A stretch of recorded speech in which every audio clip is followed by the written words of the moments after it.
I had it in my hand, was being gaslit that I was crazy, that wasn't happening.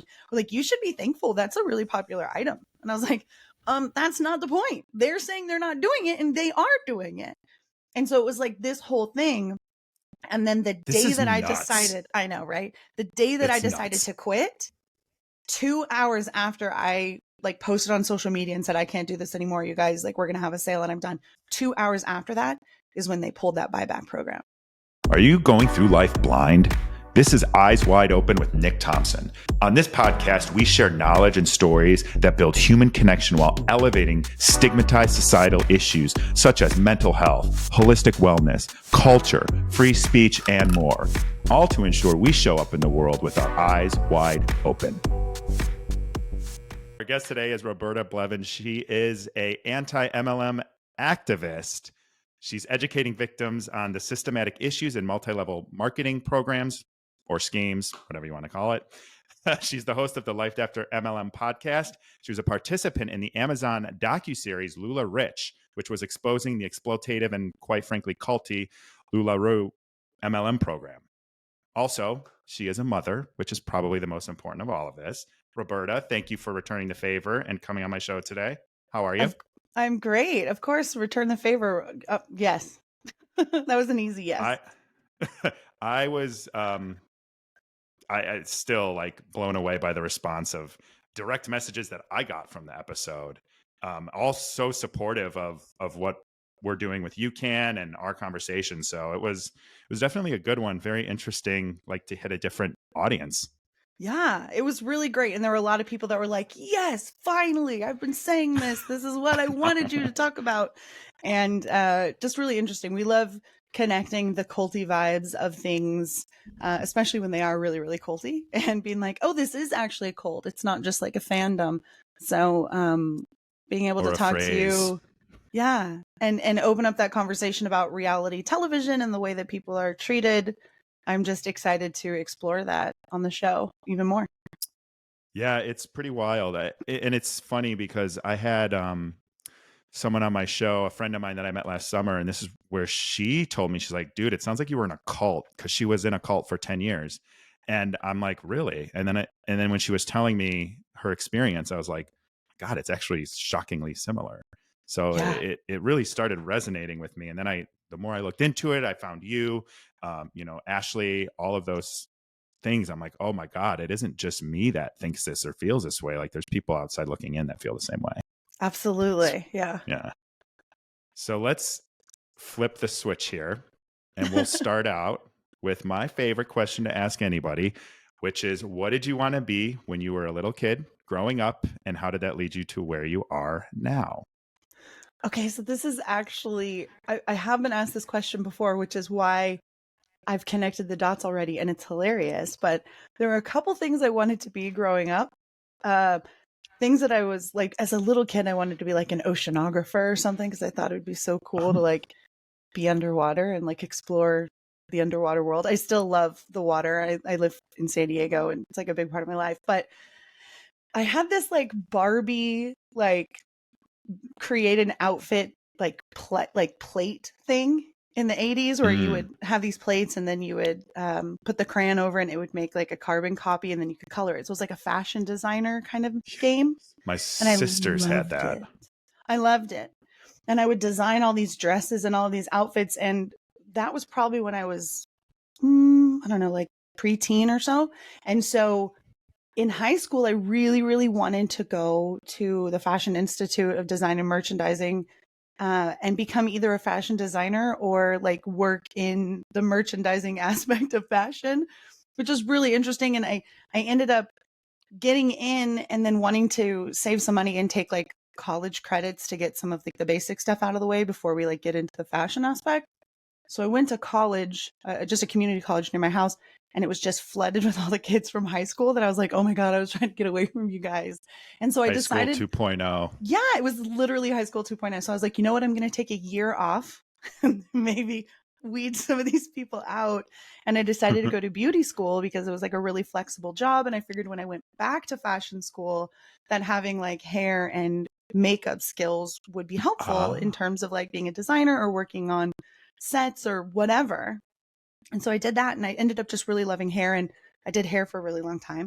But the other thing that my sister and I used to play all the time was, and this is really funny, we had these, my dad loved walkie-talkies, and he would buy all of these like random walkie-talkie sets, probably from Costco, or he owned car dealerships. And so I know that there were like kids that would come in and sell things. So it's possible that he like bought some like rinky dinky walkie-talkies from like a kid or something, you know, but he would come home with these like walkie-talkies, and some of them would have the same frequency as the others. So you could hear, but you couldn't respond back, but you could hear. So my sister and I would set these all up around the house, and then I would have the master one, and we would play radio DJ, and I would talk. Then I would play like, and this is Like a Prayer by Madonna. And then I would just like hold it up to the radio and play it. And it would play in the different rooms in the house because of all these walkie-talkies. And then my sister would use the other one that had voice, excuse me, would have voice capability. And she would call in from like her bedroom and say, I really want to hear this song. And she would make requests, or she would call in and like talk about things. So I was I either wanted to be like a fashion designer or like a host of my own radio show, which, as we're going to learn in this interview, you do a little bit of both. Hit both of those. So that's why I say it's really funny when I think back at the games that we loved and played the most. It was always like fashion and beauty, or being like a radio or music or DJ or talking of some sort. And it was I was also voted most talkative. So surprise there too. That's a very sophisticated organizational radio station setup that you had, and probably a brand new use case for walkie-talkies too, if I had to say. Yeah, so. You know, that was my undiagnosed ADHD banging on the door, being like, "Let me out." So now you host the podcast, right? And you are actually maybe not playing Madonna Like a Prayer, but you are streaming shows and talking about it and talking to guests and conducting interviews. It's kind of a little in the realm, right? Yeah. And podcasting didn't exist back then. Right. I didn't know I could just like have a show where I was just talking to people the whole time, and I didn't need music or things, you know? There was nothing like that. And podcasting wasn't a thing. I mean, this was like the early 90s. So, you know, when I found out that I could do this, and I started my podcast just as like, I'm shut down from COVID. Like, what else am I going to do? And I was like, this is really fun. I really like doing this a lot, actually. Right. Why don't you tell people a little bit about your podcast? I know we have probably some crossover guests now, I would guess, but hi guys. I think hello, thank you. Tell a little bit about your podcast and what inspired you to start it. Obviously, COVID played an impactful thing, but I think it's great to hear that. I'd even like to hear that. Yeah. So I had been in, if you watch LuLaRue, you'll hear my whole story, plus, and everyone else's too. But I had been involved in a pyramid scheme. I'm going to call it what it is, called LuLaRue. At the time, I didn't know it was a pyramid scheme, and I didn't even know what pyramid scheme was. I just didn't. You know, you hear it and you're like, oh, those are illegal. That would never happen. You know, it's like, oh, quicksand. I'm never going to walk into that, so I'm not going to worry about it. It's that kind of thing. You're like, oh, I'm smart enough. I would never fall for anything like that. And that's how I felt. It was my privilege showing. Also me walking into reality TV. Right. Like, I'm just going to be myself. What could possibly go wrong? Right. So I go throughout LuLaRue, and weird things happen. And as somebody who had been a hairstylist for a long time and had run my own booth in a salon and worked with brands, like I knew when something didn't go right, like the brand would jump through hoops to keep you as a customer and make it right. So when weird things started happening, like I would get wet clothing, I would get stinky clothing, moldy clothing with holes in it. And I would be like, hey, can I get a refund? It was very much like, oh, just put that aside. And when you have 15 pieces, you can send them in and we'll send you a credit. It was just very like rinky dink, like jumping through hoops that were unnecessary. And I was like, this is not how businesses run. But again, I was told to forget about it and focus on the things that are working. And like, it's a baby company. Trust us. We're still growing. We don't know what we're doing. Be kind. I live on like a hill on like a quiet street, so I have no idea what that just was that drove by. So it was strange. So I'm going like, this is weird. Like, this is not how businesses are run. But whatever, I'll focus on what's working, and I'm doing this. And then something else would happen. And I'd be like, that's weird. A real company would focus on this. So how did you first get involved? I got introduced on Facebook, like every person that's ever been sucked into a pyramid scheme, social media. Like, oh my gosh. And then before social media, that's a whole nother thing. But currently, and I was like, this sounds like great. Like, I could just sell leggings on my couch and like stay home with my kid. And like, this would be really great. I will say, spoilers, it did end up working out for me in the end. But so I joined this company. I realized this is not a business. I had gotten a lot of people in that were friends and family members, and they started seeing weird things. And I'm like, I don't know. Like, I can't get any answers from anybody. Ends up, I decide this is not a business, and I'm leaving. I ended up leaving. That was a whole nightmare of a mess. Excommunication, being blocked, it was really triggering, and a lot of the beginnings of my social like anxiety in dealing with people like just lying to your face and like having to come to terms with that as an adult. I'm getting gaslit, just getting gaslit about your products and all of this stuff. Yes, it's like just constantly. I'm like, and how long were you crazy. Involved? Like a year and a half. About a year and a half. So you figured it out a lot sooner than a lot of people do. Yeah. And I was like, this is not a business. So I leave and I joined this Facebook group that they had always told me not to join, because that's not good, right? Don't join this Facebook group full of the actual truth. We're trying to keep you in the dark. So I joined the Facebook group. Don't talk to You Can Foundation. That's what people are told now. There you go. Information control. So I was told not to join the Facebook group. I joined the Facebook group. Everything that I had been saying was validated. Everything that they had gaslit me about had happened to other people. Multiple stories. I was like, oh my God. Started talking to people. Decided I just needed a break from all of it, because it was so much. I was having like panic attacks and anxiety. And so I decided I'm just going to take a week off. I'm going to watch TV. And I was going through like my DVR, and there was a bunch of Scientology Aftermath that used to be on A&E with Leah Remini and Mike. And so I thought they were going to kill her. Oh, so I'm watching it, and I go, and it was Claire Headley was on, and I go, oh my God, I'm in a cult. Like, I was just like, I'm in a cult. Like, I was in a cult. Like, this is what this is. So I didn't realize it was a pyramid scheme until after I figured out that it was not a business and that it was a cult. So when I went on Reddit to sort of try to get more information about what was going on, because there were all these posts, that's when I learned that multi-level marketing is actually legalized pyramid schemes. And I was like, wait, what? So then I go down that rabbit hole, which then led me to me talking to the media and these documentaries, which leads me to the starting of the podcast, which is your original question. How did you? No. This is so fascinating, because I know when we first chatted, like before we recorded anything, you gave me a high level overview. This is so interesting to me. Like the fact that you were you were involved in this for only a year and a half. I'm sure it seemed a lot longer for you, but how long into it were you like, this isn't a business, or started questioning, is this a business? Probably within the first 3 to 6 months, I was like, I noticed there were things that were off, not kosher, right? And it probably was happening, even not business stuff was probably even happening from the beginning.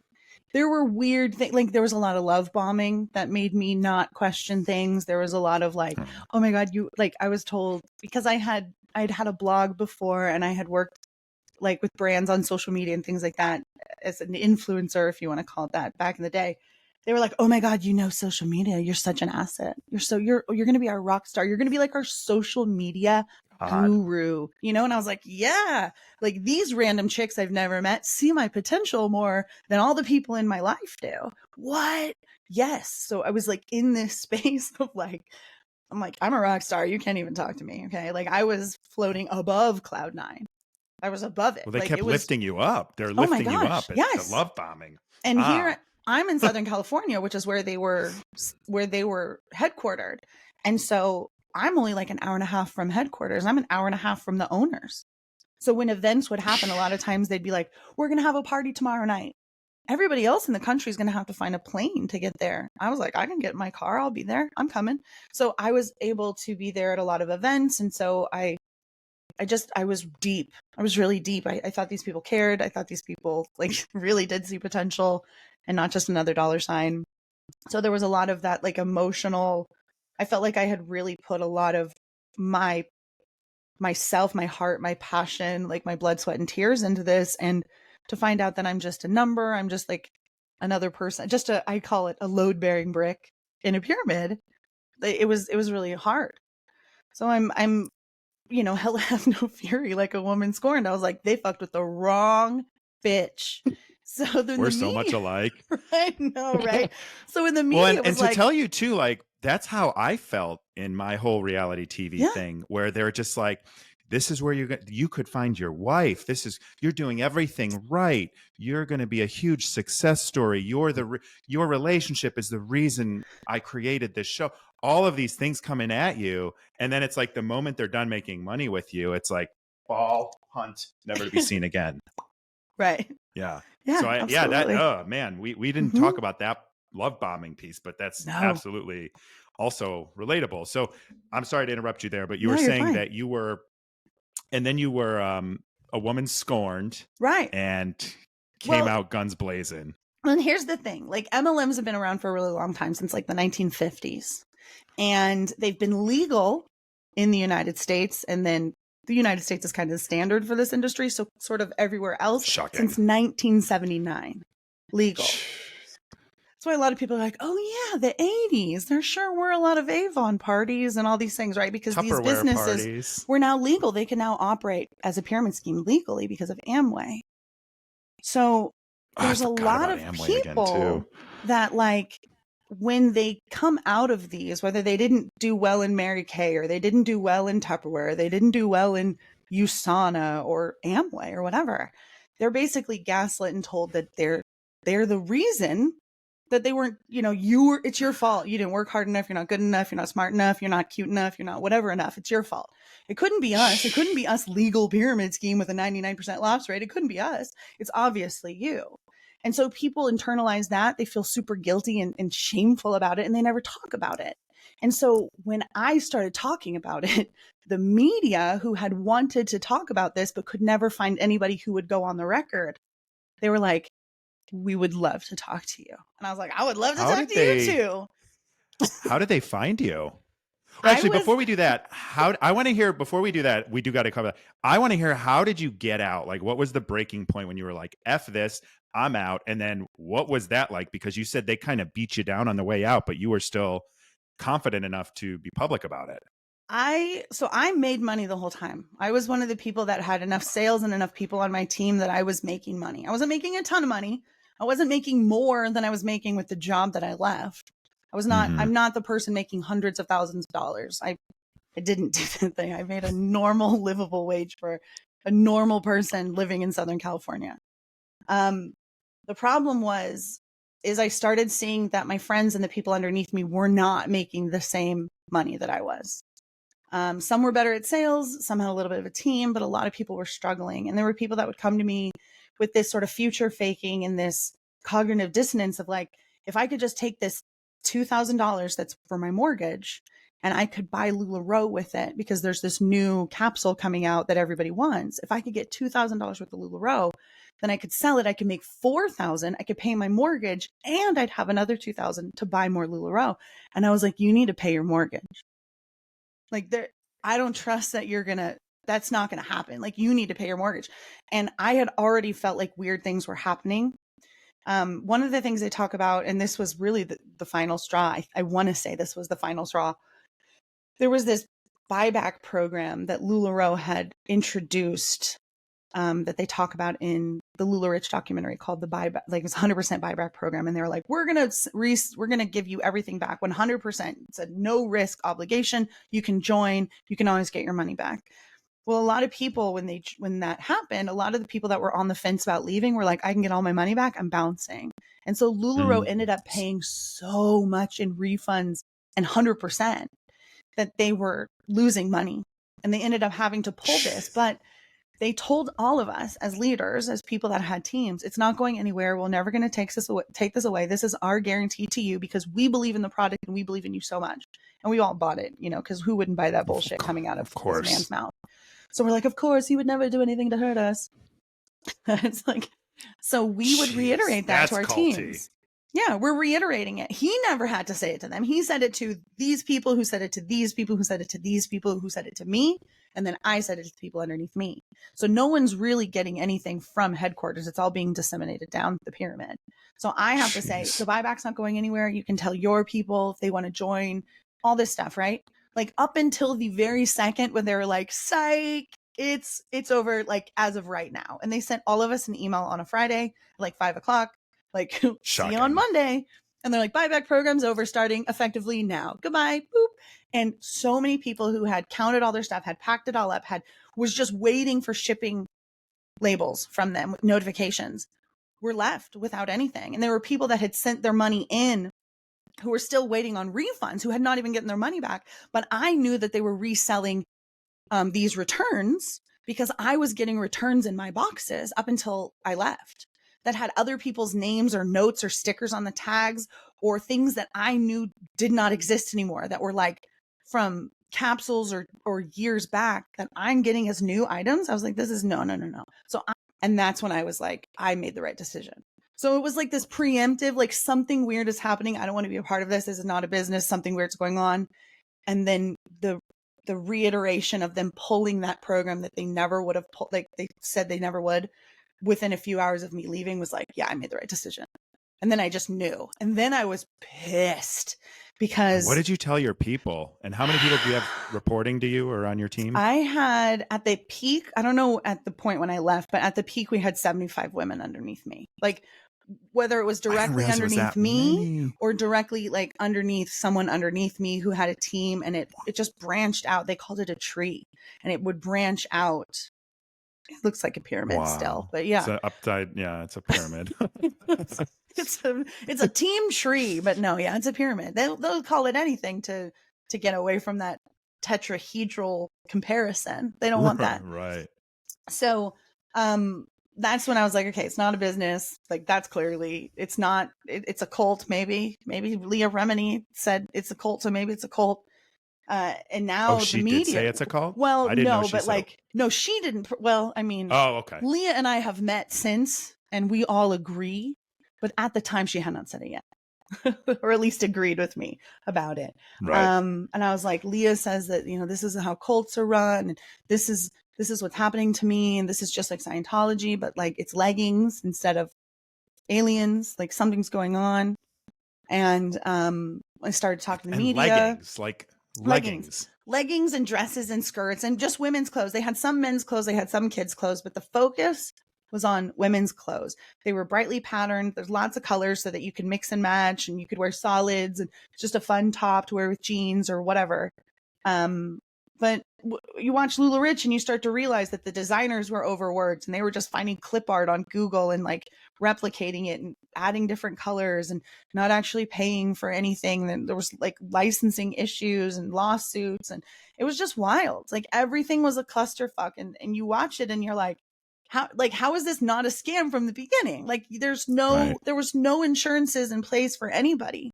So once I left and I could actually read things and like talk to people that I was forbade from reading and talking to, I started putting a lot of pieces together. I started going on Reddit, meeting other people from other MLMs that similar things had happened to, talking to the media, being open to like, yeah, sure, I'll do that. Which I became like, I was helping. So how did the media find you? Did you start speaking on social media at that point, or? Yeah. Okay. I was sharing all kinds of stuff on social media. I was not on TikTok yet, but on Instagram and Facebook, there was also like a lot of lawsuits that would come out. So I would post about them publicly because I had kind of a following. And I think me posting in the private group and posting, like people were like, oh, Roberta, like if you want to talk to somebody, Roberta would be a good person to talk to because I'm that kind of person. Like I can sit in front of a microphone or whatever and answer people's questions and make the information entertaining. And they were like, yeah, talk to her. So it just sort of snowballed. It wasn't anything like, I'm going to talk to the media. Like they came to me and they're like, would you be interested? I also had the Washington Attorney General's office come to me and say, hey, we're opening up an investigation into LuLaRue being a pyramid scheme. Would you like to help us as like an informant? I said, yes, I would. Thank you so much. So I did that.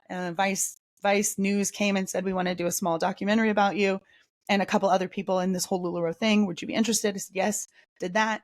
The producers of LuLaRich saw that, started following me, reached out to me and said, we saw the smaller documentary. We want to expand on that. Can you help us find more people? I said, sure. And then that led to LuLaRich and everything. And I remember watching that when it came out too. It was like 2020. It was middle of the pandemic. 2021. Yeah. Yeah. Right any documentary I could at that point, I was just watching, like trying to figure out what the hell's going on in the world. So yeah, it's crazy. It's a good watch. I've only seen it 3 times, but I have like followers and listeners who tell me like, they're like, oh, it's my comfort doc. Like I listen to it while I fall asleep. I'm like, that sounds like a nightmare for me personally. I don't want to relive it any more times than I need to. But it's a really good documentary. When I was watching, yeah, it is. When I was watching the Escaping Twin Flames, have you watched either of those? Yes. Okay. I watched both of them. And the first one, I think I watched Netflix first, and then I watched the Amazon one. The second one, which was I think the Amazon one, I'd watch it. I watch this stuff late at night, like 10 o'clock. That's my time to. I had nightmares about that documentary from watching it so late. Yeah, it's wild. I did an episode because here's the thing. So because I worked with Amazon on LuLaRich, they will often ask me to I hosted a tell-all kind of thing for Shiny Happy People because of my connection to LuLaRich with Amazon. And so Amazon put me on this pre-screener for media. So I got a pre-screener for the Twin Flames documentary like a week and a half before it came out. So we watched, my IT girl and I watched it. And her and I both were like, we got to get in this Facebook group before it blows up. Or before anybody knows who we are. So we joined the Facebook groups to investigate. And then it blew up and, they closed off people joining and things. And I was like, I knew about this. I'm in here. And so I've been in contact with a couple people and we're going to do some content. Are you still in there? I am. And you're talking about it? Mm-hmm. Yeah. All right. I don't think they really care. I think they're narcissists. I'm not in the paid one. I'm in the free funnel group. Right. But you're I did in the top of the funnel. Right. And I did this whole episode on Life After MLM about Twin Flame and really the concerns that I had of this bad advice that they're giving and a lot of stories that I had found in this group of people complaining, people talking about restraining orders and things that had happened to them. And I found all these stories. And so I did an episode on it about things that had concerned me just as a regular person who, I'm not super regular because I talk about this high demand control. Right. So I see it more than others, but I was like, this is not good. But yeah, we have some Twin Flame content coming up this year because I'm in talks with a couple of the survivors who are just right now, they're like, it's too fresh. And I was like, you let me know. You are in charge of when this goes. So we were just talking the other day, actually, about wanting to connect and do some, it was a wild documentary. Both of them. I think both of them are a good watch. I do too. And they're kind of like a different perspective. The one was told more from an investigative perspective versus a victim perspective. Right. And that's what I liked about it because I thought it was just evident what was going on from both instead of one taking a different narrative. And when you put them together, it's like you see both sides. Do you think they know they're leading a cult? I feel like you'd have to know. It's absolute control. I just don't they will never admit it. No one that ever runs a cult's ever going to admit it. My dog just came in, bust the door open. Jeez, man. I'm here for my interview. Yeah. Well, the other one always barks anytime I talk about Scientology. So we're lucky we have this one today. It's fine. It just happens every time. Hi, Spanky. You're so sweet. I think they know. I think they have to know. How couldn't they know? that what they're doing is controlling people and manipulating them, manipulating their emotions, giving them bad advice and taking their money and being like, yeah, well, you're a failure because you didn't do what I told you to do. I just, the advice is dangerous. Oh, I agree. I agree with that completely. I just Yeah. sometimes wonder, and I'm not a cult expert. I'm not, I told you on your show, like I had interactions with a couple of MLM things over the years, always kind of like, it was weird because I would see family or friends behaving differently with it, which was the red flag for me. But I just sometimes wonder, I'm like, do they know, or is it just they get so far into it that they don't realize that they're the problem and that they're a cult leader? Like maybe they think I'm leading people, or maybe I'm Jesus or whatever that guy ended up thinking he was. Like, do they know they're the villain? Or are they one of those people that think they're a hero who's actually a villain to anyone on the outside looking in? I don't think that they see themselves as villains. No. Yeah. But I also think that they have to have some sort of idea of what they're running, whether they want to call it a cult or not. Like, because there's a lot of negativity, obviously, with that word, so people don't want to be labeled a cult even when they are. I couldn't imagine being that deep into a belief system that you created and not thinking any of those things, even if you don't say them out loud. Like, are we running a cult? Am I a cult leader? Like, maybe that's my anxiety showing, but I was like, I would think about that stuff. I think about that stuff now. I think about that stuff now. Yeah. Yeah. The way that I run like our Discord, or the way that I talk to my followers, I'm like, are we being culty? Like, and I'm very aware of that kind of stuff. And it's something I think about all the time, which is probably the good sign that it's not a cult. But you know what I mean? So, well, that self-awareness is probably helpful to stop it from getting any kind of culty, I guess. I think I wouldn't want to be I don't want that kind of responsibility. Like, to be perfectly honest, like, I don't want to be responsible for that many people. I'm just not interested. So I would never be a cult leader. It's just, it doesn't appeal to me at all. It seems like too much work. It does seem like a lot of work. I will say that. And to just kind of always be bought into the bullshit. Like, I have a bullshit detector that goes off sometimes when there's no bullshit at all, just because I think there might be bullshit. But it is crazy to think like how people, and that's kind of, relate to back to reality TV. Like, I remember like coming out of it, I was very much like, okay, I'm like, this is my life now. Something good came out of it. Focus on that. Ignore the parts that were weird, or just don't even disassociate with them. Like, I didn't even think about them. Because I was grateful for the opportunity. Like, it's very strange, but then, I do wonder, I'm like, how can people just continue to have such big egos or whatever it is to just spew this nonsense and escalate it, right? And see people getting restraining orders, or people spending their mortgages on more product and not have any remorse or any awareness. It's just like, I'm trying to put myself in someone's shoes that's a cult leader, and I just can't do it. Like, I can't understand it. Yeah. Yeah. The few times that I was given the opportunity to go full cult leader, I was like, don't do that. No. So I know that I would never switch, like flip that switch like that. It's just not who I am. And I think that's why it bothered me so much when I saw it in other people. And I was like, no. Yeah. That's not how this kind of business is run. This is about customer service. What are you talking about? That's not how that's done. Right.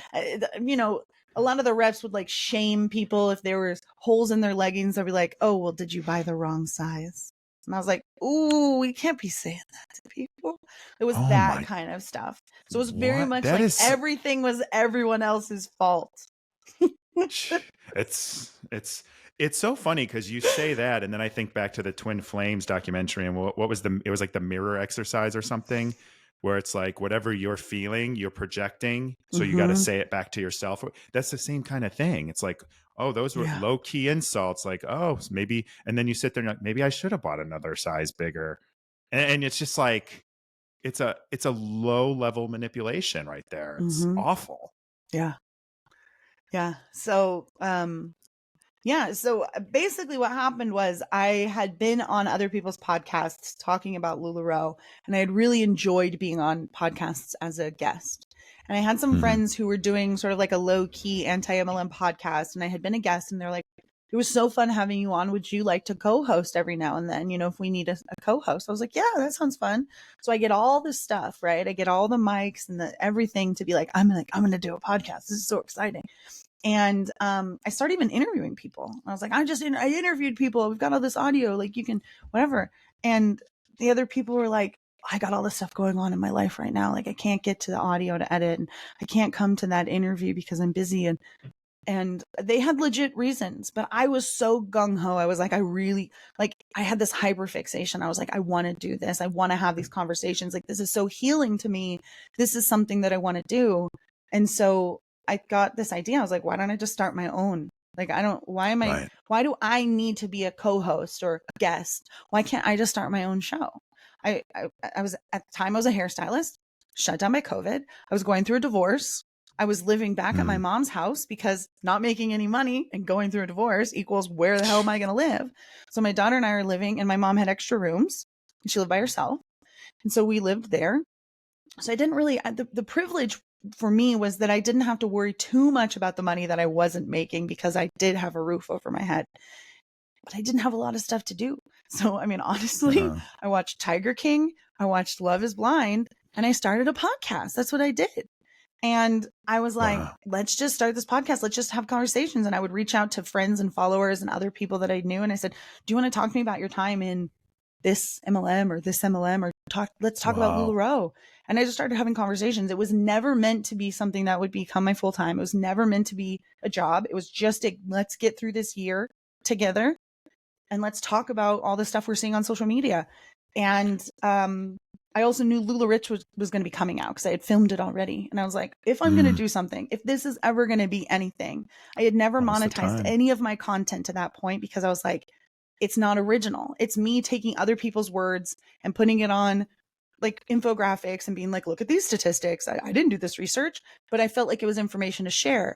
And I said to myself, if I ever create original content that takes up my time, that I'm proud of, that I put the energy and the effort like a real job into, then I will look into monetization options as they come up, but it's not my focus.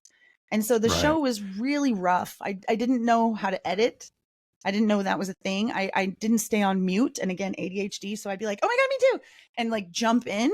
And I would get comments that were like, stop jumping in.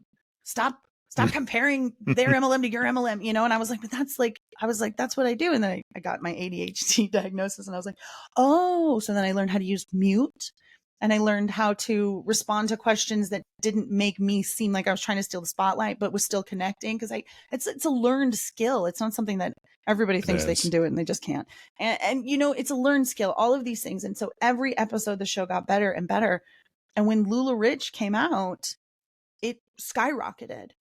And I was like, oh my gosh, yes, this is wonderful. And I had a couple offers and I ended up joining like a small network and getting sort of a taste of it and being like, can I make this show real? Can I do this? And I ended up deciding that I wanted to do it indie because I like having the most control. Yep. Me too. Having like my salon job ripped out from me because of COVID, having LuLaRue ripped out of me because of pyramid scheme, having things taken away from me out of my control. I was like, I want as much control as possible. So I decided to go back to being indie and not being on a network. I went and found my own ad network to work with me and said, look, this is what I'm doing. These are the brands that I'm willing to work with. This is what I'm willing to do. And added show notes and added housekeeping and added music in the beginning and the end and commercial breaks and like put music. Yeah. I learned things because my listeners would be like, hey, you know what? There was this one woman who was like, I love your show. She's like, but when it goes into a commercial break, it's very jarring. Do you think you could put bumper music? And I was like, oh my God, I didn't even think about that. Of course. Yeah. And that was the beginning of the bumper music. And then I remember sometimes I had something to say to somebody or something, or an update. And it was the first time that I had done one of like a housekeeping. And I was like, oh, I kind of like that. And then that was sort of the birth of me having an housekeeping. So I always tell people when they listen to the show, if you like a polished show, start the newer episodes, season 3, and we're currently in season 4, and you won't have a lot of complaints. But if you like an underdog story, if you like the arc, if you like learning as I go along, because there are great stories in those rough episodes, but it's a journey. The show has become this living document. And, you know, in the beginning, we only talked about MLMs, but then a lot of stuff about like evangelicalism kept coming up.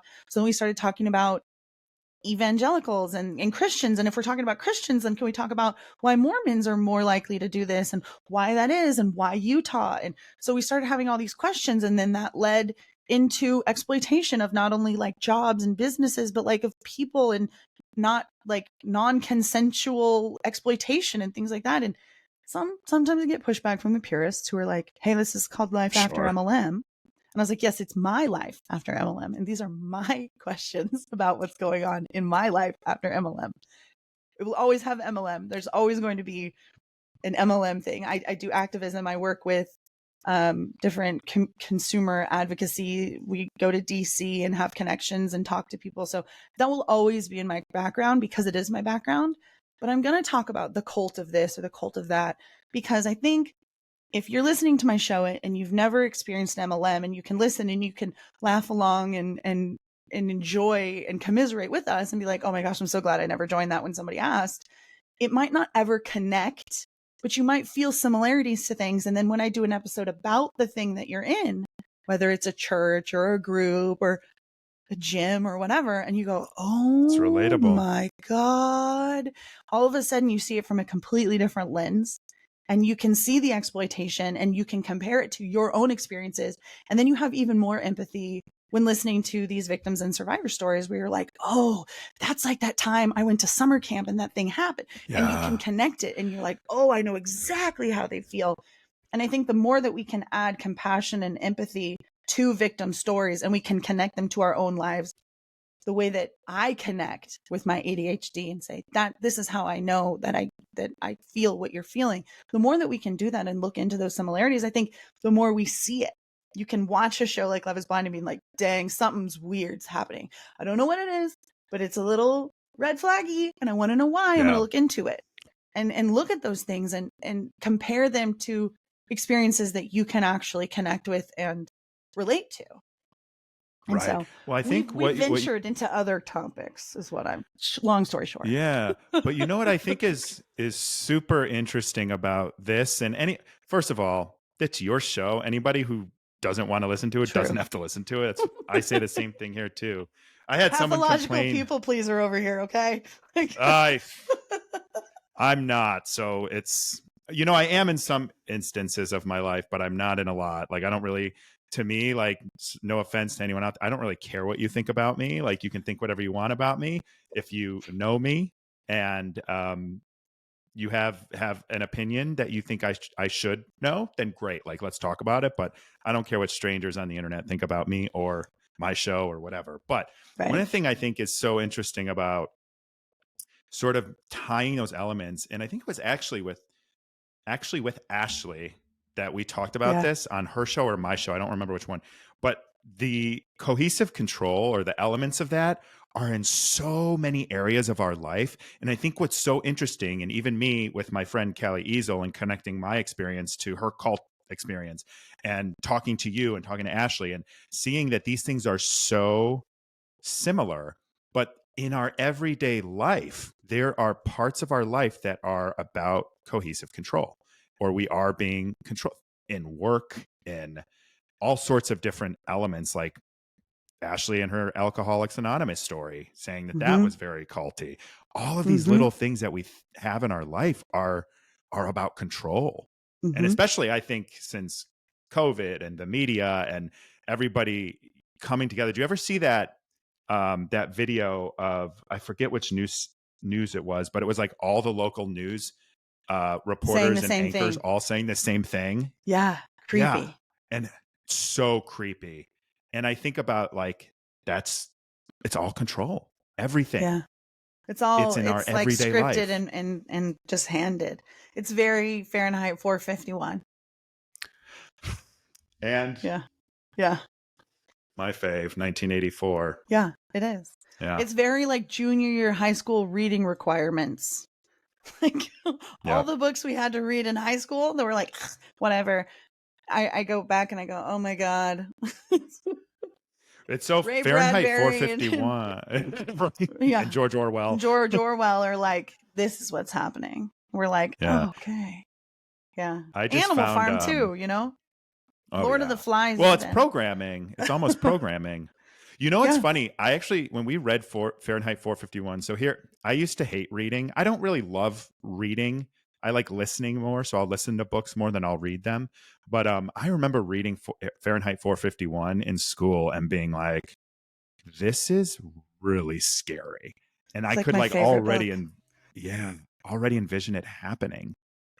Yeah. The mile-long saw this- billboards on the freeway, they have to be so stretched out because you drive so fast past them. Yeah. There's a shirt that I saw on Etsy because I actually recently bought a 1984 shirt because I think people need to wake up. But it's like a Venn diagram, and it's Brave New World, which I had actually not read before, Fahrenheit 451 and 1984. And then in the middle, it says, "You are here." And I was like, God. wow, like right in the middle of all of it. But anyway, Right. so I do think the point that you were making on your show, or you make about your show, where you're hoping to make your experience relatable to other people so that they can identify areas of their life, that's a noble cause. Because and the other thing too, you said earlier, and I didn't want to interrupt you, but you said it's very healing for you to have these conversations. And I hope one day I get to that point, because I hate having these conversations about my experience and hearing other people's. They're like very difficult to it's crazy to hear how bad it can get, and how lucky maybe I was to have escaped with just the little bit of trauma that I have. But just the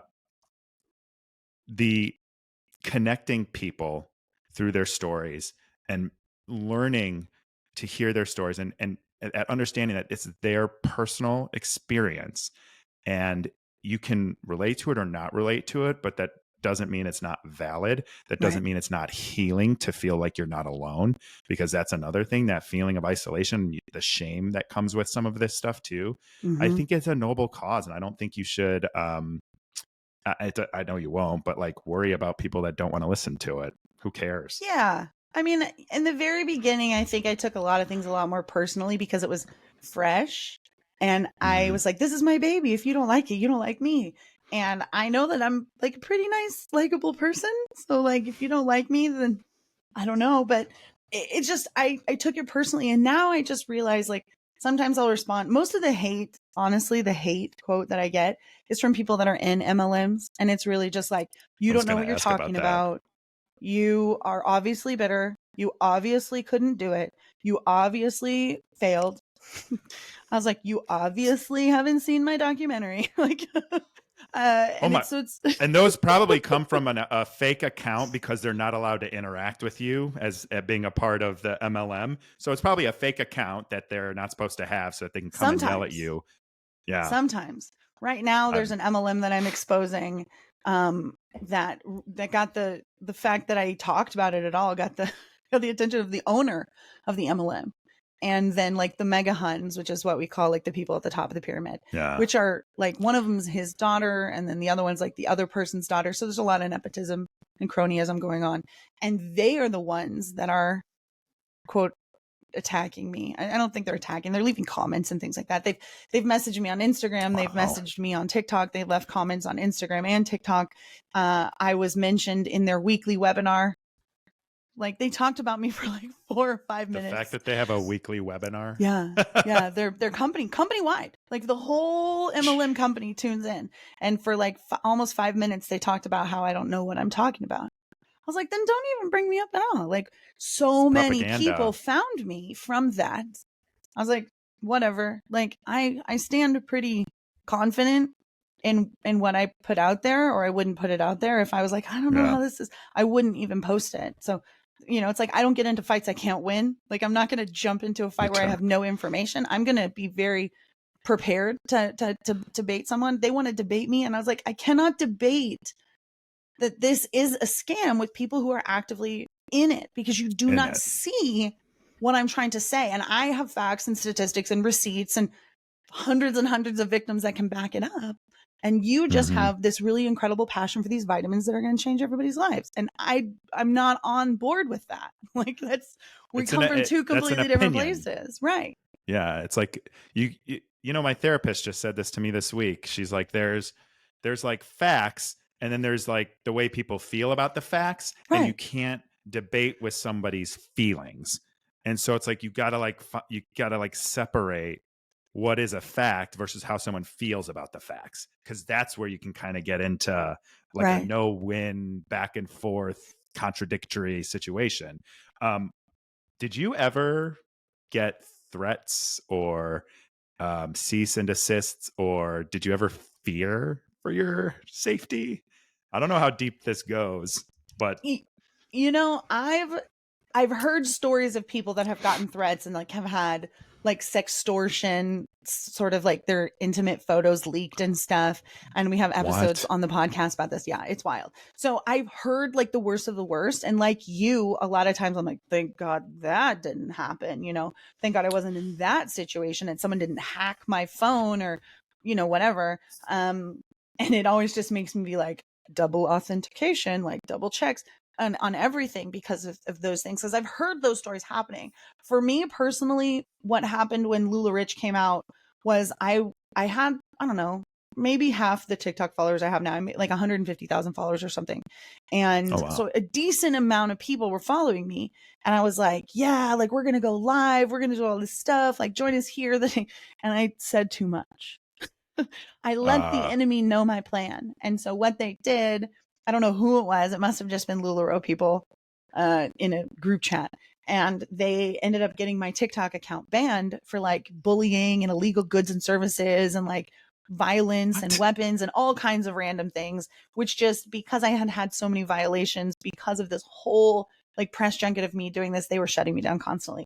Because of that, it was like an instant, like just week shutdown until they could investigate. And I think I got my account back like 3 days later, but I couldn't go live to like share LuLaRue coming out and those things. And then there were like a lot of people will make videos about me. They don't say my name, but I know who they're talking. Right. The DSA, which is the lobbying efforts behind multi-level marketing, like in the government, Which let's get them to big that. pyramid. Yeah, we will. But Yeah. they've mentioned me like in their propaganda. Like they've mentioned things I've done as like the haters. And I was like, so they're mentioning me like if a little nothing person who's selling vitamins is mad and mentions me, that's really the worst that's ever happened is like my accounts have gotten banned where people just like make videos about me. That account thing. So this scares me because why is it that an organization can get you, an individual, banned for an investigation? Like, can you get them banned for an investigation into their Right? culty MLM scheme? Like, that's the stuff to me that is like so scary, and like you could have lost your account forever, right? And I am under firm belief that I've been shadow banned across social, and I'm not surprised because it's the same production companies that can get you a blue check at the snap of a finger, and hook you up with all of these Instagram live this or TikTok live that and all of these things, right?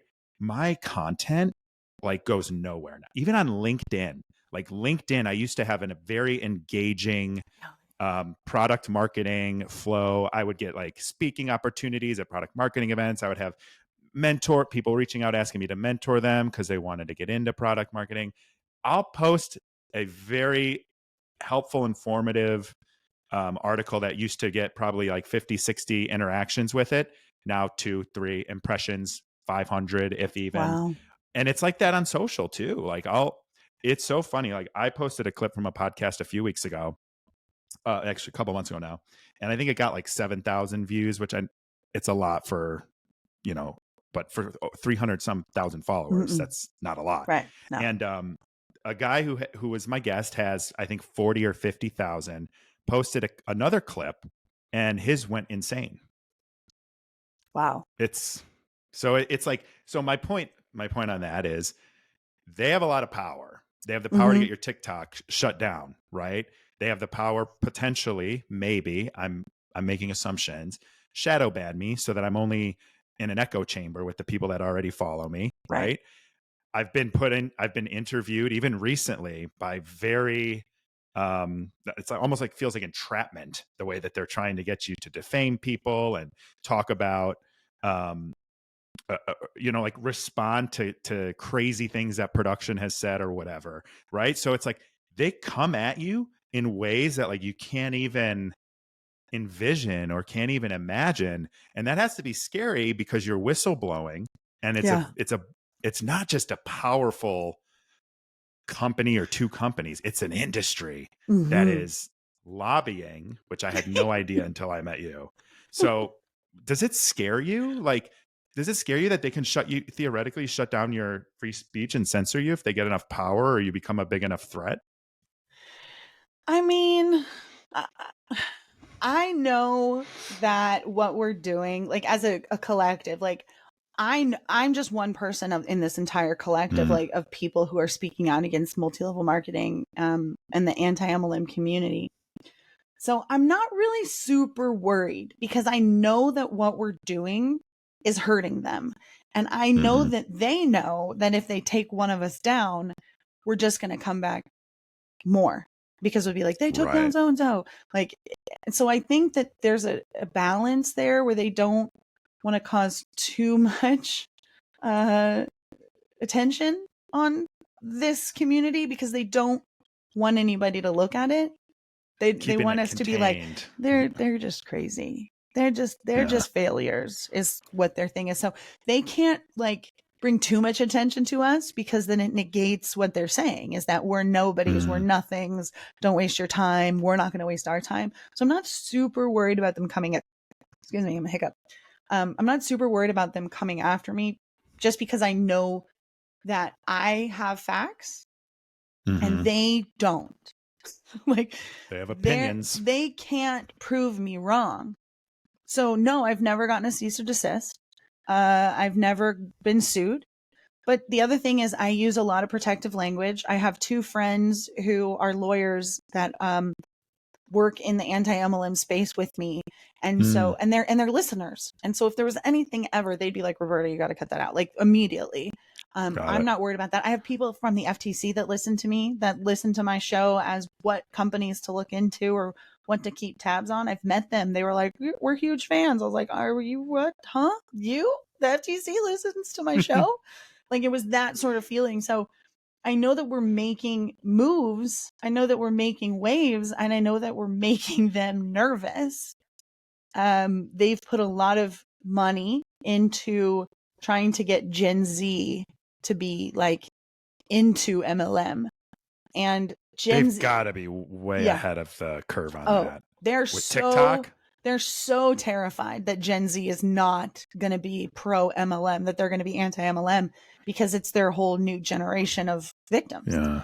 And so many people that are in Gen Z are realizing the generational trauma that comes with multi-level marketing, because their parents did it. They watched their grandmother, they watched their mom just sell Mary Kay, and they were never home, and they saw the red flags or the weirdness, and they're like, what was that ridiculous thing you were doing? And they're learning and avoiding it. I mean, there have been multiple like articles. Yeah. And then there's people like me where I'm like, we love you, Gen Z. And they come and they find us and they go, oh my gosh, yes, my mom did this. And they've got all these stories. I've even had Gen Z people on the show to talk about like their experiences growing up as a child of a serial MLMer. Jeez. Yeah. Do you think it's like an addiction? Yeah. Like gambling? Because I was thinking again about your former friend or a friend or whatever you want to call them, who was going to use their mortgage to buy more, buy more LuLaRue. Is it? LuLaRue. You were right. LuLaRue. Yeah. I'm thinking LuLaRich and LuLaRue, and it came out somewhere in between. So much. There's so many. Just, you can call it whatever you want, really. But do you think it's like an addiction to? Is it like success? Maybe, I don't know. It seemed kind of like that was a gambling mentality to be like, well, if I just take this $2,000, I can turn it into $4,000. Yeah, that's what gambling addicts say. Absolutely. We utilize the same exact chemicals that gambling addicts and casinos utilize. Dopamine. It's all the flashy lights, the bells, the whistles, the prizes, that you're going to walk across the stage. You're going to get a watch. You're going to get a necklace. You're going to get recognition. We're going to put your name on a banner at the convention. You're going to be somebody. And we're going to let everybody know that you're somebody. Even if your name is this small on a list of 1,000 names, you're still going to go and find it and go, oh my God, and take a picture and get a shot of dopamine and be like, this was worth it. and you'll keep going. I can't even tell you how many times that I was like, I'm fucking done with this dumb shit. I'm done. But I was like, oh, but convention's coming up and I already bought my ticket and I already have like people coming and convention. Okay, convention's going to make or break me. I'm either going to be re-energized and go all in or I'm going to leave. And there's so many people that'll say those things. It's all about this next sale. If I sell all the things and I'm going to go in for another month. But even if you're on the fence and you're like, I just don't think I can do this, they manipulate you and they use your reason for joining against you. So they call it your why. I'm sure anybody listening has any friend on the internet that sells MLM have seen this. This is my why is what they say. And it's usually the thing that motivates you to be in this MLM. So at the very beginning, when you join, there'll be a lot of that like team building, like large group awareness training kind of stuff where it's like trust falls. Yeah, let's learn our whys. Everybody turn to the person next to you and you're going to partner up and you're going to say, tell me your why. And then when they tell you your why, you're going to respond with why. And then they're going to tell you why. And then you're going to say why until you get down. Because if your why doesn't make you cry, it's not strong enough. Okay. So then you have to find what your why is. So when you leave, Nick, if your why is like, I'm like, oh, I joined because I wanted to stay home with my kids. Roberta, I mean, I just don't expect this from you because I remember when you joined that you were doing this to be a better mom. You were doing this for your kids because you wanted to have dance lessons and you wanted to be there for them. So do you not want to be a better mom? Like, do you just not want to do that anymore? Like, I just don't see your motivation. Like, if you just stayed on for like 3 more months, like Christmas is coming and all of like, couldn't you use that money on your kids for the holidays? Like, you could use that money, right? So then you're just like, yeah, okay, oh my God, I'm going to be a terrible mother if I don't do this. I'll just stay another month. I'll just give it 1 more month. I'll just give it 2 more months. And there's so much manipulation of your why, of your family, of your passions, of the reason that you decided in the first place to join, whatever. There's so much manipulation that like, unless you are really firm in knowing I have to leave, it's hard to leave. I just remember when I left, I typed it all out and I handed it to the iPad to my ex-husband. And I was like, just make sure I spelled everything right. And he was just like, post. He didn't even care. He was like, just post it. Just get out of this stupid bullshit. And I was like, oh my God, it's out there. People have seen it. People have liked it. People have commented. Oh my God, it's real. I'm done. I can't take it back now. It's out there. I have accountability with the internet. And I knew that if I didn't do that, then I would continue to get sucked in because I had those calls. I had those meetings. Why aren't you like, is this just not what I just thought this is what you wanted? I just thought this is what you invested so much time and so much energy and everybody loves you and everyone's going to miss you. And you just feel so much guilt that you're like, okay, I'll give it a little bit more time. Like what's 3 more months? What's much manipulation? You know what I mean? Yes. And you're just trying to like your why of wanting to be a good mother and provide a better life for your kids. Like that's a genuine good thing for a parent to feel, but to have that extracted and then turned around and shoved in your face when you're trying to make decisions that are going to alter your life one way or another is just disgusting. It was wild. And it was that kind of stuff where I was like, oh, I could see it, right? You don't see it the first couple times, but then I had friends that had left. And so I had this like outside source because I was not going to excommunicate people that I actually knew and loved and had connected with because LuLaRue told me I needed to. So I still kept friends with them and they'd be like, well, if you do that, she's going to say this and then you're going to have to say that. So I was kind of getting this like this play-by-play, like pre-game play-by-play, like this is what's going to happen and then this and this and this. So when it started to actually come true, I was like, oh, okay, this is like a thing. Like this is a system. Like they're doing this. This is what happens when you say no. They run you through this funnel. Playbook. Totally. Yeah. And so I was like, wow. Oh, and I could then see it. And then at that point, it was like, I remember the last phone call with my upline of her trying to convince me. I was like, Roberta, just say yes. Just get her off the phone. Just say yes. And then do whatever the fuck you want once you hang up. And I just remember like my brain being like, Roberta, just do it. And I did it. And it was fine. And I left. But yeah, God. And here's the other thing, like you said, like, I wish I could get to that point. Like I left in 2017. So it's now been 7 years. 7 years. Wow. Hard to And it believe was 2017 was 7 years ago. Jeez. sorry, everyone. But yeah, the first couple of years were tough, and I stayed in the anger stage of the grief, the process of grief a lot longer than I probably wanted to.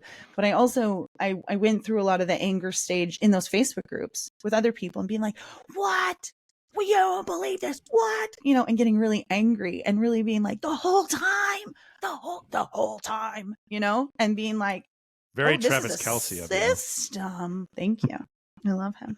Like, this is a system. Like, this is a thing. Yeah. Like, this is meant to do this way. And once I could start seeing things that I knew for a fact were real, it was easier to process it. And I was like, that's exactly what happened to me. That's exactly what happened to me. Yeah. And then I was like, okay, well, I'm not angry anymore because it's a thing. And now I'm angry at myself. Now I feel shameful and I feel stupid. I'm going to get through that. And then now I'm going to feel better about it. And now it's funny. Now when I have this conversation and I make these jokes, it's just funny to me. I'm like, yeah, I was dumb. I did this. The accountability came, and it came with comedy. People accepted the accountability. And not only just saying, oh my God, I can't believe you were so dumb. They're like, because I was also so dumb too. And then it was like commiserating and people being like, oh, I like you. We could be friends. And being like, yeah, we're no longer in a cult. Come hang out. Like, it just, but you know what it is, total too? shift. You know what that's exactly. And you know what it is too, is like when you're in it, you don't know what you don't know. You didn't know, you had to experience it so that you could know. And then once you knew, you did something about it. And now you do something about it. And that's the difference. Yeah. Because if you knew and you're still sitting there and you're letting someone spend $2,000 that should pay their mortgage on more product, but you know what you're doing, that's when you're like not a good person anymore. Right. So I think the shame and the accountability and all that, like that's part of the process. I get it too. But ultimately it's what you do with the information when you have it and you process it and you're doing something good. So I think it's like, thank you. Yeah. And it's fine to laugh. I start laughing sometimes. I'm like, I can't believe I, of all people in this world, ever thought reality TV was a good idea. Like, see, you're getting there. It's baby steps. It just takes time. It just takes time. Yeah. It does. Now, it does. like, so I gotta. Oh, go ahead. Well, I was gonna say now, like when I get this pushback from people and they're like, "This isn't a pyramid scheme. Pyramid schemes are illegal," and I was like, "Ho ho ho! If you only knew. Do you even know what a pyramid scheme is?" Because I didn't, even though I thought I did. And when I realized what it was, I was like, "Oh yeah, no, I'm definitely in a pyramid scheme." Like, I immediately was like, "Oh yeah, that's exactly what LuLaRue does." It was like, I will help with your investigation. Like, it was that sort of thing. But I had never, like, no one had ever painted it with such simplicity until I was out and ready to see it. Once I was ready to see it, it was glaringly obvious.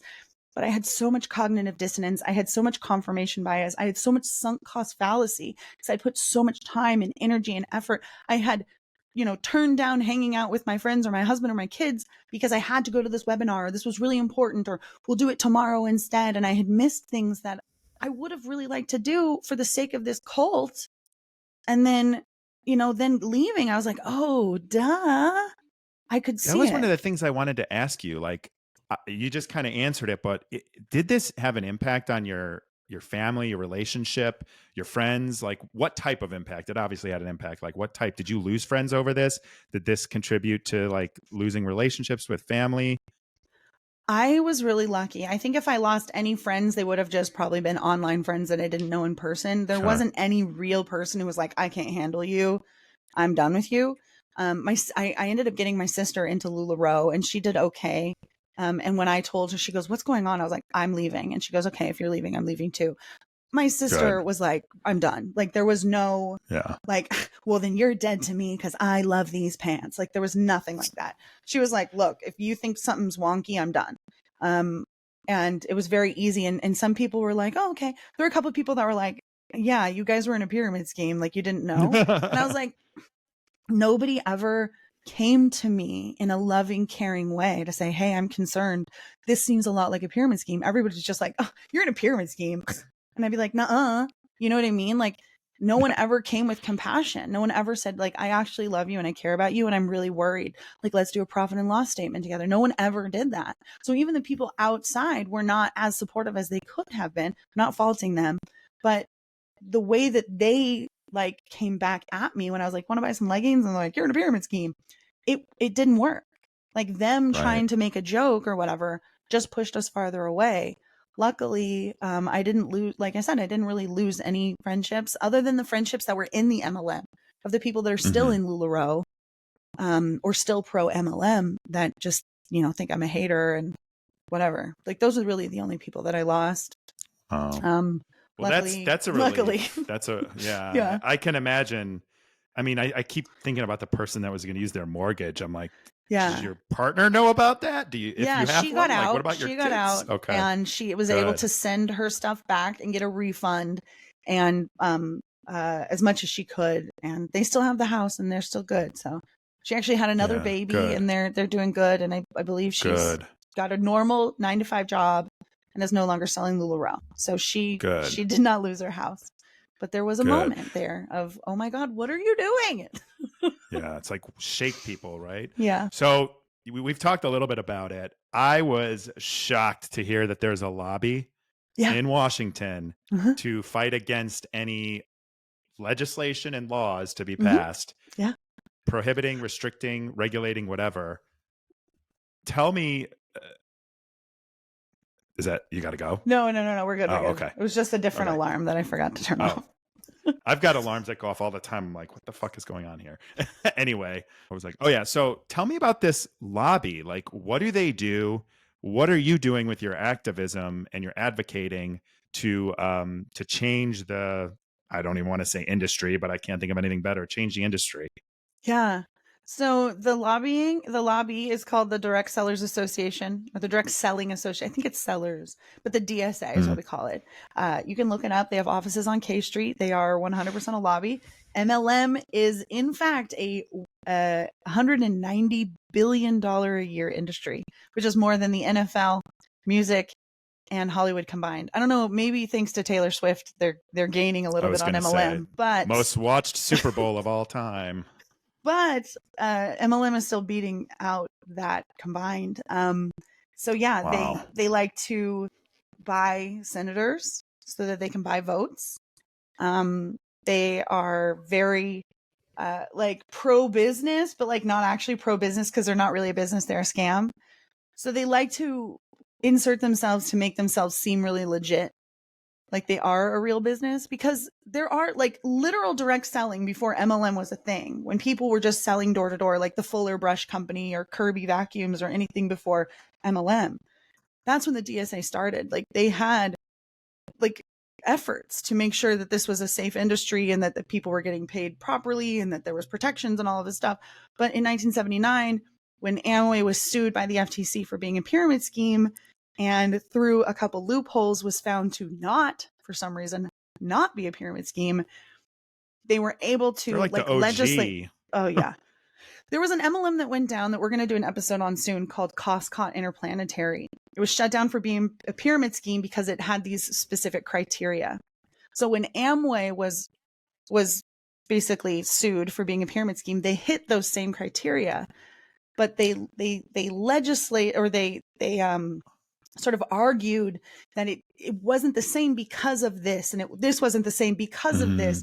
And so they basically created their own, we call them the Amway rules. And under the Amway rules, MLMs are legal, but under the Costco rules, MLMs are not. And so it's very convoluted and confusing. And if you were to look at these cases, you'd be like, but it's the same. And I'd be like, yes, it is. It's ridiculous. So Amway essentially was like, well, we're not doing that because we say we're not doing that. And the judge is like, okay, that sounds about right. Like it's ridiculous. So since 1979, there has been this shift within the Direct Selling Association, and it's literally to keep pyramid schemes legal. There's all these different loopholes that they can get around to make sure that these are legal and that they're not being shut down. And then so when MLMs do get shut down for, quote, being a pyramid scheme, it's basically like a Joe versus the volcano. Like, let's throw somebody in and make a sacrifice so that everybody can say, well, yes, Herbalife was a pyramid scheme and they got in trouble, but we're not a pyramid scheme because we would have gotten in trouble too, and we didn't. only Herbalife got in trouble. Only Vima got in trouble. Only LuLaRue got in trouble. You know what I mean? Because they bought the regulators. They throw these bones out there. And then everybody else is like, oh yeah, we would have gotten shut down if we weren't. And I was like, you weren't being investigated. Like that's not why you didn't get shut down. And so we have all of this. There was a, I don't know what it was, like it was an act. It was in the 90s. It was called DSHEA. Right. And it was basically essentially about the FDA and which governmental overreach the FDA had in terms of like new products. And so MLM actually lobbied against this. They got Orrin Hatch, who was pro MLM and the senator or whatever of Utah at the time, to vote to get this deregulated essentially. And DSHEA deregulated the FDA and allowed for any supplement to be put on the market, and that the FDA would not interact or like come into contact until there was a problem. Yep. So now anything, and that's why we have an unregulated supplement industry. Right. And that's why everything says these, these supplements were not regulated by the FDA and cannot prove or cure or anything. It could be horse shit in a pill and you would still be able to, it's just ridiculous. If you ever look at these, there's so much, like rice flour. Why do I need rice flour in my vitamin D or whatever it is? You know, it's so MLM was a part of that. And then MLM was also, or the DSA was also a part of getting China put into the World Trade Organization because they wanted to open up that billion-person population to MLMs that had never been a part. Like what happens when Amway's already gotten everybody in the United States? We got to open up another country. Which country has the most people? Oh, China. We should get China in the World Trade Organization. And then we could get MLMs into China. And so MLMs flooded China. And then China was like, whoa, something's happening. And because there were all these MLMs that had started because they were now, quote, legal. And so China was like, no more MLMs, no more pyramid schemes. This is clearly a scam. But then Amway and the DSA go in and they're like, here's some money. You mean like the Chinese MLMs, right? Here's a little bit more money. You don't mean the US MLMs, right? You don't mean Amway, right? Here's some more money. Did you need more money? Because if we give you a little bit more money, it might remind you that it's not the MLMs from the US that are the problem. It's the scammy ones from your country. And so Amway and American MLMs are allowed in China. And it was devastating to their population and like the money that was they just destroyed part. Like it was horrible. It's so depressing. And it's all linked back to MLM and the DSA and the efforts. And I don't know all of it like off the top of my head because it's so much. But there's a book there's a book by a colleague of mine. His name's Robert Fitzpatrick. It's called Ponzi-nomics. It's a little boring, but it's all about like exactly what I just talked about and like who was involved. And like, you would be so surprised. Like Madeleine Albright, like hawked Herbalife. Like it's wild. These people that they got to be spokesmen for these legal pyramid schemes. I mean, the loss rate of an MLM is 99.7%. It's not surprising though. It's not surprising because they're all bought and paid for. Everyone in government's like bought and paid for on. It's disgusting. It's like, I forget who said it, but they should all wear like coats like NASCAR does with all their sponsors and where they're getting their money from. Oh my God. That would be so funny. Yeah. It's ridiculous. It's ridiculous. Yeah. And the amount of people that just look the other way because, like, well, they signed up.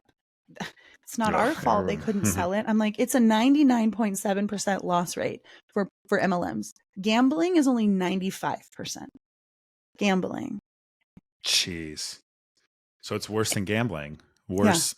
Yeah. A worse Take loss your rate money than and gambling. go to Vegas. But the government protects it and keeps it afloat. Yeah. It's wild. It is. It is.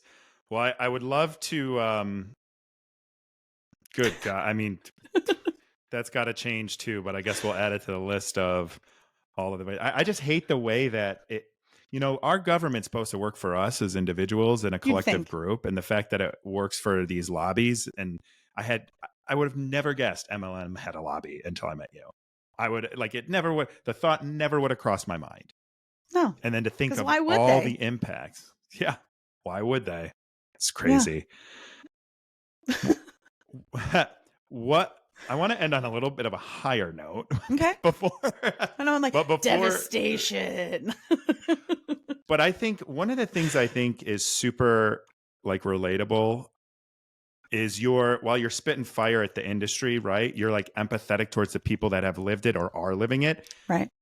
What's a piece of advice you would give to someone who is maybe in a very culty MLM scam, whatever, that maybe doesn't know how to get out or where to start? Like, do you have any advice to them? Yeah, absolutely. So, a lot of reasons that people get into MLMs is to make money. So the first thing and the easiest thing is just to look at the numbers, just to give you an idea of where you're at. I want you to do a profit and loss statement. You can do it for the last year. You can do a profit and loss statement for 2023 and be like, this is what I bought from my MLM and what I spent, and this is what I made. And you want to be in the green, but then the bad side of being in the green is that you made that green off of all of the reds underneath you. And that's a really hard thing when you learn that you're not only a victim, but you're also a perpetrator. If you have anybody underneath you, you become a perpetrator, because the main victim of an MLM in Robert Fitzpatrick's book that he talks about, Ponzinomics, is the last ones in. The last ones in are not going to make any money because they don't have any team underneath them to get any sort of bonus that'll roll up. Jesus. So the goal is to not be the last one in. It's just get one or two people underneath you minimum, right? So when you realize that every person that you get on your team that's not making any money is because that money is rolling up to you, it's this really vicious cycle. And that was really hard for me to be like, oh my God, that's where my money came from. That's a hard thing. But look at the profit and loss. See how much you're losing, because most likely you're going to be in the 99.7% of loss. And also look at those numbers that you might not necessarily think would be associated with your MLM business. Like, hey, you have to go to that meeting in the next town over, so you need to get a babysitter for 2 hours before your husband gets home. That's going to have to factor in the gas that you use to get out of town, the snack that you ate on the way that you would have just had food at home. All of those things need to be factored in, because you would not be doing them without the MLM. So anything that you have to do because of your MLM needs to go on that sheet. And you need to really look at the numbers and go, is it worth it? Because a lot of people also say that the reason they joined was to get that really good discount, that 40% discount or that 25% discount or whatever on the products that they already are using and loving. But would it be cheaper to either find a different vitamin or product or just pay full price from the MLM and not be joined because of how much money you're spending keeping appearances up? I've heard stories from people who, will sign up their grandma. One of my friends signed up her cat because she needed just an email address to buy things from, to make it look like she had people underneath her, or she was going to lose her rank. She wasn't going to get her like $15 check. You know what I mean? It's ridiculous. So you have to look at all of those things. You really do. You have to look at the impact of you not being around. And, is it better than just getting a job? Is it better than finding a job that works for you? There's work from home jobs. There's the, minimum wage is going up. It's not perfect yet, but the cost of living is a little more easily attainable now than it was even a few years ago. So this whole excuse of like, well, I need a job from home, when you look at the profit and loss and you realize that you're losing money, it's not really like a benefit for you. And then the other thing is, I would say, search the anti-MLM hashtag and maybe find somebody you connect with. There are some people out there that are more like in your face, a little more harsh, and are going to kind of like laugh and tease and make fun. And there's a time and a place for that. If you are in the middle of deciding to leave your MLM, you're not going to want to start there. You're going to want to start somewhere that's going to be a little bit more compassionate. We always joke that like my show's the foyer of the anti-MLM community, where you can come, you can be welcomed, you can find your people, you can be like, you know what, I kind of like a little more snarky on this or that. And then there's so many recommendations and so many people in the community that you can reach out to and talk to and find the right advocate or activist to follow along if it's not me or if it's not somebody else. There's so many. So finding somebody you connect with that you can trust. Even though I have a podcast and it's my job, I don't financially benefit from you leaving your MLM. I don't get like a check or like a bonus when I've got another one, like there's a $5 bonus, nothing like that. And you listening to my podcast or watching my stuff in terms of a paycheck, it's pennies. So really it's not, it's all volume, right? So one person listening or following or watching is not going to make or break the bank. So I'm not financially benefiting from telling you to leave, but the people that are telling you to stay are financially benefiting from you.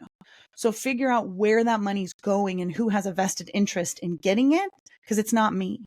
I have no motivation other than just showing you the truth, because deception is MLM's core competency, and they don't want you to see what's actually happening. And so that's what I do, is I pull the curtain back and I say, look, it's like a little old dude with a voice changer. He's not a wizard. It's just a regular old guy, just like me and you. Don't be afraid of this person. This person's lying to you, and showing you those red flags and teaching you how to find those red flags on your own, so that when you come across other scams or things that you're like, oh my gosh. So it's all about just connecting, and just when you have that question, because I had them too. When you have that question, don't ignore it. Ask yourself, go, okay, you know what? Let's look at the numbers. I know they're scary, but let's look at them. Is that girl on TikTok, is she telling the truth? She probably is. I am. I don't want you to go through shit that I went through. If I can tell you my story and you can avoid taking that exit off the freeway, I'm sure you feel the same way about that. If you can avoid unnecessary trauma, pain, and financial ruins, it's just easier. I mean, yes, I have bounced back and I love my life now, but things are very different than they were 7 years ago. And, there are times where I'm like, I wish I would have never done this. And then there are other times where I still am like, God, I can't believe I did that, but I like where I am now. And so I kind of have to go through that to get to where I am, but not everybody needs to. And I want people to understand that you're not alone. I was scammed. You got scammed. We all got scammed. It's systemic. It's formulaic. It's done this way. And I think if you start listening to my podcast, I think that within 5 episodes, you're going to be like, oh my God, yes. You're like, yes. Oh my God, yes. So that's what I would say. That's just very, very well said. Just open to other opinions and other feelings of those opinions. I couldn't say that better myself. The only thing I think is worth adding there is, because I feel like you're a few years further along your journey of healing for your situation than I am with mine. And I've gotten out of the anger stage, which is good. That's a good place to be. But there's like a level of guilt and shame. And I don't want people to feel that. Yeah. Just because you got manipulated and stuck in whatever the situation is that you're in, like that doesn't make you a bad person. You did the best you could with the information you had, and now you have new information. So do the best you can again. Yeah. And that's kind of what I would recommend. I wish I would have fundamentally understood like what is and isn't a pyramid scheme, like with all the nuance before I would have signed. Because if I knew that, I might have seen more red flags and been like, you know what, there's too many red flags for me. I could have sold anything else from anywhere else. I could have bought wholesale leggings and sold them. I didn't need an MLM to sell leggings on my couch. I just didn't. No. In retrospect. Right. So my favorite part of the show is when I ask people what they wanted to be when they grow up. But my other part that I like to do is give people a chance to ask me anything. Now, I know we did a couple hours on your podcast a few weeks ago, but I'll give you the chance here before we sign off if there's anything you want to ask me that you haven't already asked, or maybe want to ask again. I know, like, I feel like I know you so well in terms of like this. We've had so many deep conversations over the past few weeks that I don't really have anything to ask, except I know that you live in Chicago, and I love Chicago food. I've been to Chicago one time, and let me tell you, best food it in was the world. A tour of food. Well, I have to tell you, San Diego food is really good too. But Chicago I've never been to San Diego. Well, if you ever come to San Diego, we'll go get tacos, and you'll be like, "Oh my God, Roberta!" I'll be like, "I know." I'm in. So I love tacos. I love Chicago hot dogs, and I love Chicago pizza. So I want to know your favorite places to get those two staples. Ooh, good question. So I'll preface this with I've been gluten-free for like 10 years. So it's limited, but there is a place here called Chicago's Pizza. That's what it's actually called. There's 3 locations in Chicago, and they do a homemade gluten-free dough, and you can get any kind of pizza you want. Deep dish, thin crust, specialty, stuffed, whatever. Okay. And so that place has become my favorite because I get to enjoy all the different styles of Chicago pizza. I also really like this place that I discovered recently called Bartoli's, which is 2 locations, I think. The best pizza sauce I've ever had. Really? Like, it is, I would eat that sauce with a spoon. Like, they just nail it. What do you get on your deep dish? Oh, it depends. I love Italian beef and giardiniera. That's like my go-to. Oh, really? Okay. Yeah. I didn't even know you could get that in a pizza. Yeah. Maybe it's a Chicago. I think Chicago is like more for sausage and giardiniera, but Italian beef and giardiniera is like, sounds delicious. You got to try it. Yeah. And then for hot dogs, oh man. There's like the obvious, like Wiener Circle's good. I used to really like Devil Dogs, but they close. Yeah. I only went to Portillo's, so I've never seen the Wiener Circle. That's hilarious. Oh my God. They're funny because they have like one of those like things you can put letters on, and they always have something snarky up there. It's so funny. So funny. I also really, there's this place called Devil Dogs. I just said it. Devil Dogs. That's pretty good too. They do like 2 small wieners and then Chicago style. So they're like little teeny weenies. But those are really good too. I've never. And if you ever come to Chicago, I'm going to take you out for pizza and hot dogs. Yeah, I know. I was like, It's been a long time since I was in Chicago. Well, don't come now. Actually, it's like 40s today, but you don't want to come for a few months. It's up and down. And I went in November because I wanted fall. I wanted cool weather. I wanted leaves. And it was a year that you guys had like an unseasonably warm fall. And I was like, this is bullshit. I brought like all my jackets and everything. It was probably 2016, I think. It was unseasonably warm. And I was like, where's the fall? And it was not there. It was not in Chicago. We had a couple in the late teens that were like, we didn't get snow till January, stuff like that. Yeah, it was a strange, but it was fun. I liked it. I had a really good time. And now for the last 2 weeks here, we've been almost in the 40s at least every day. We had 60 degrees last week. We've had like constant rain in San Diego, just constant rain, like flooding, rain, River. That never tons of snow. Like you've had snow? Yeah, we have. Well, we have Mount Laguna here in San Diego, which is 6,000 feet elevation. So we'll get snow every year, a little bit.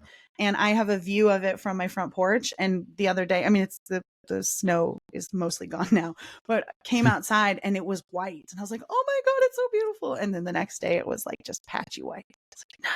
Yeah. That's up and down. It kind of not enough snow makes it to ski, but enough snow to make a little snowman and sled a little bit and have a snowball fight.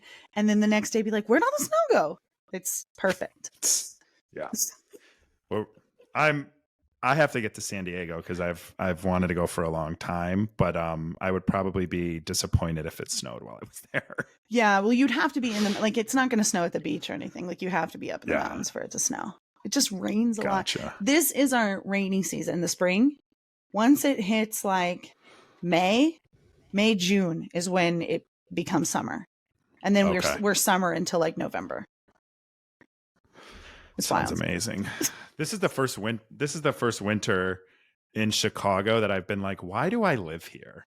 Usually I'm okay with it, but this year I'm just like, why do I live here? I need nicer weather. No.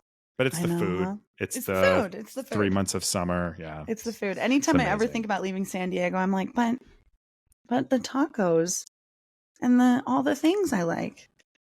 So I know it's always the food that keeps me. Am I gonna have to find all my new favorites? No, I have spent so much of my life perfecting this list. I can't. It's me in Chicago. That's why I'll never leave. So, but anyway, where can people find you on social media? Where can they find your podcast, your YouTube show, your Discord? All of that. Yeah, we have everything. So you can go to, I think the best way to find everything is to either go to my website, which is robertablevins.com, or lifeaftermlmpod.com. There's like a community tab, like all the links to the Facebook and whatever social media you like, we're there. I think we're on YouTube, we're on Instagram, we're on TikTok, we're on Facebook, we're on Discord, and all of the links are found on those websites. You can also Google me. If you Google my name, Roberta Blevins, you're going to find like all of the interviews that I've done. It's wild. Like there's so much stuff. So if you were like, I really like this girl, then just Google me and let's be besties. There you go.